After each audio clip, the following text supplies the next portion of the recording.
ఈ రోజు జూనియర్స్ కి సీనియర్స్ కి మ్యాచ్ జరగబోతుందండి ఒక 1 అవర్ తర్వాత. ఇదేంటి red bull? Thank you sir. కదా అంటే సీనియర్స్ చాలా ఎక్స్పెక్ట్ చేసుకున్నారు. దగ్గరగా 112 ఓవర్స్ కి 150 140 12 ఓవర్లకి 150 160 కొట్టాలనుకుంటున్నారు. కానీ నాకు తెలిసి అవదు. ఎందుకంటే జూనియర్స్ తక్కువ అంచనా వేయకూడదు. ఈ జూనియర్స్ టీం అన్నది లైక్ బంగ్లాదేశ్ టీం లాంటి టైపు. అందరు కసిగా ఎక్కువ ఉన్నారు దీంట్లోనే.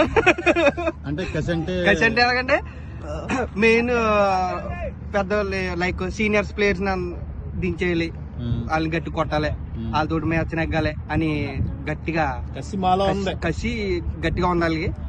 మాకైతే ఏదో ఆడాలి కంపల్సరీగా, ఏదో టోర్నమెంట్ లో కప్పు కొట్టాలన్న ఆశ ఉంది.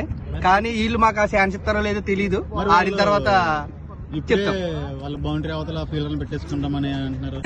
వీళ్ళు ఏంటంటే ఏ టైప్ అంటే ఆల్రెడీ చెట్లు కూడా ఎక్కారంట పైకి. అందుకే చుట్టూ అందకపోతే కాళ్ళు అన్నట్టు ఉంటారండి వీళ్ళు.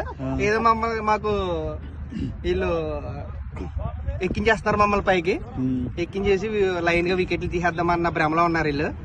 అయినా సరే మా బెస్ట్ మేము ట్రై చేస్తాం. కానీ వాళ్ళు తక్కువ వేయము, ఎందుకంటే బౌలింగ్ కూడా ఉంది వాళ్ళకి. We will try our best అంతే. ఇప్పుడు ఆల్రెడీ 2 ప్లేయర్లు బ్యాట్స్మెన్ ఉన్నాడు.